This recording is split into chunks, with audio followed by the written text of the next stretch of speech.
Hermanos, hoy vamos a ver el relato del primer milagro que hace Jesús, que nos relata San Juan en el capítulo 2, versículos del 1 al 12. Y dice: Al tercer día se hicieron unas bodas en Caná de Galilea, y estaba allí la madre de Jesús, y fueron también invitados a la boda Jesús y sus discípulos. Y faltando el vino, la madre de Jesús le dijo: No tienen vino. Jesús le dijo: ¿Qué tienes conmigo, mujer? Aún no ha venido mi hora. Su madre dijo a los que le servían: Haced todo lo que os dijere. Y estaban allí 6 tinajas de piedra para agua, conforme al rito de la purificación de los judíos, en cada una de las cuales cabían 2 o 3 cántaros. Jesús les dijo: Llenad esas tinajas de agua, y llenaron hasta arriba. Entonces les dijo: Sacad ahora y llevadlo al maestresala. Y se lo llevaron. Cuando el maestresala probó el agua hecha vino, sin saber él de dónde era, aunque lo sabían los sirvientes que habían sacado el agua, llamó al esposo y le dijo: Todos los hombres sirven primero el buen vino, y cuando ya han bebido mucho, entonces el inferior. Mas tú has reservado el buen vino hasta ahora. Este principio de señales hizo Jesús en Caná de Galilea, y manifestó su gloria, y sus discípulos creyeron en él.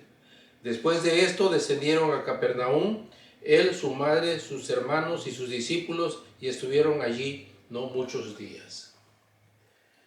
Como decíamos al principio, este relato nos habla de un evento en que Jesús, su madre y sus discípulos son invitados, unas bodas. Ustedes saben que las bodas en cualquier parte son un evento muy importante, pero más en Jerusalén en esos tiempos, en la tierra hebrea.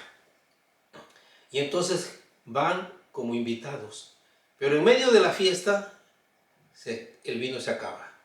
Y la madre se acerca a Jesús y le dice: haz algo, porque se les acabó el vino.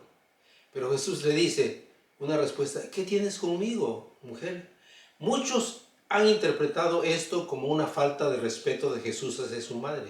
Lo que pasa es que la palabra mujer en esos tiempos y en el idioma original significa señora, entre otras cosas. También significa mujer, pero más que otra cosa, cuando se refiere a alguien que está enfrente de él, señora, y casi diría yo que hasta le hacen una pequeña venia. Le dice: todavía no ha llegado mi hora. Aquí los teólogos hacen muchas suposiciones a qué se refiere. Yo lo voy a interpretar nada más hasta ahí. No ha llegado mi hora. ¿De qué? De actuar como lo que he venido a hacer al mundo, a salvar al mundo. Pero fíjense, la mamá va y le dice a los sirvientes: hagan todo lo que él les mande hacer. O sea, María sabía que Jesús era capaz de resolver la situación. Ahora, ¿por qué era tan importante el vino? Porque en aquellos tiempos y en esa región, si al novio se le acababa el vino, significaba que no estaba capacitado para ser el jefe del hogar. Y esto venía en detrimento de su prestigio y del respeto, obviamente. Pero, insisto, la madre le dice a los que servían: hagan todo lo que él les diga. Y él, lo primero que hace Jesús, lo que hace es: a ver, aquí hay 6 tinajas. A cada tinaja le caben un promedio de 80 litros, traducido a nuestro sistema métrico. Y si eran 6 tinajas, estamos hablando de unos 500 litros. Llénenlas de agua. Estas tinajas eran las que se utilizaban para el rito de la purificación. Y eran de piedra porque las de barro permeaban y no conservaban la pureza que la piedra. Y entonces los sirvientes obedecen y traen aproximadamente los 500 litros de agua y los llenan en las tinajas. Y ahora le dice Jesús: llévenselo al maestresala, llévenselo al chef para que lo pruebe. Y se lo llevan y él: ¡qué sabroso vino! Oye, a ver, tú, ¿por qué guardaste el vino mejor para el final? Todos lo hacen al revés, dan el buen vino al principio y ya cuando los demás están medio así por acá, saca el peor vino para que la gente siga en ese ambiente. Pero el maestresala no sabía que había sido hecho el milagro de Jesús. Había transformado el agua en vino. Ahora, ¿qué es lo que Jesús manifiesta en todo esto? Número uno, que Él es capaz de hacer lo que se le pide cuando se lo pedimos sinceramente. La madre vino y le pidió que hiciera algo para arreglar el problema que se estaba presentando en la fiesta. Y Jesús le hace una aclaración. Vuelvo a insistir, no es falta de respeto la respuesta: ¿qué tienes conmigo, mujer? Es: señora, vamos a ponerlo en nuestro lenguaje, señora, ¿qué puedo hacer yo si todavía no estoy preparado para esto? Pero ya María sabía que Él era capaz de arreglar cualquier problema, y en este caso el problema del vino. Ahora, ¿qué otra cosa vemos aquí? Aquí lo que vemos es, como ya decíamos, que Jesús está dispuesto, si se lo pedimos, a hacer lo que sea por nosotros. No importa si tiene que convertir el agua en vino o una pastillita en el mejor tratamiento, ¿sí? O un simple mensajito de palabras de aliento en algo que llena el corazón del afligido y del necesitado.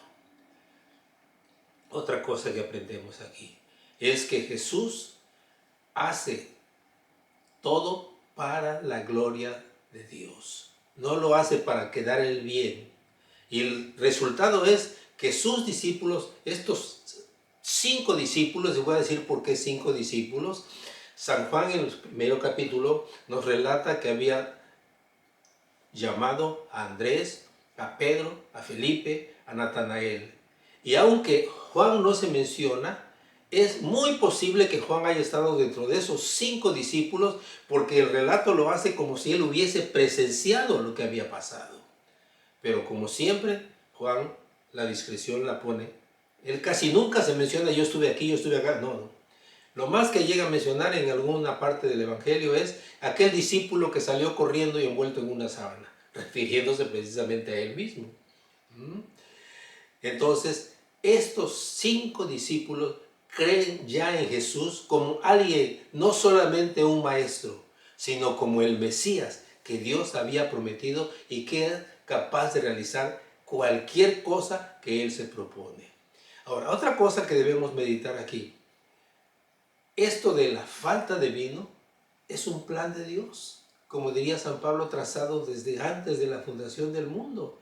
¿Por qué? Porque la vida de Jesús no se dio así de repente, no. Todo esto ya lo hemos visto, estaba planeado. Inclusive ya lo vemos allá en el diálogo que Jesús tiene con la serpiente, ¿sí? Y con Eva, ¿sí? Todo está planeado perfectamente para el plan de salvación. Ahora, otra cosa que resalta aquí: la obediencia. La obediencia. La madre de Jesús le dice a los que sirven: hagan todo lo que Él ordena. Y estos señores van y hacen exactamente lo que Jesús les ordenó. Ahora, ¿qué es lo que para nosotros trae este mensaje? Número uno es que si le pedimos a Dios lo que necesitamos, Él nos da lo que Él considera que necesitamos, no lo que caprichosamente pedimos, sino lo que Él considera que necesitamos y aún más. Recuerden que Él, hablando en una ocasión, dijo: si los pajarillos no tienen necesidad de almacenar la comida para la siguiente etapa, y tampoco se cae un pajarito del árbol así porque se cayó, sino que el Padre es el que tiene todo bajo su control. Otra cosa que vemos aquí es lo que ya vimos al principio de nuestras predicaciones: es que Dios utiliza los elementos de su creación para el bien de su creación, pero puede actuar con ellos, sobre ellos y aún en contra de ellos. En este caso, el agua se convierte en vino. Un proceso que los que fabrican vino saben perfectamente, lleva bastante tiempo el que llegue a madurar el vino completamente. Ahora, para nosotros, ¿qué es esto? Vuelvo a lo mismo. Si necesitamos algo, pidámoslo a Dios y esperemos que Él haga su voluntad en nosotros. La otra cosa que también tenemos que tener muy presente es estar dispuestos a obedecer, como María le dijo a los sirvientes y los sirvientes hicieron, obedecer lo que Dios nos mande. Mis hermanos, con esto terminamos y ahora reciban la bendición.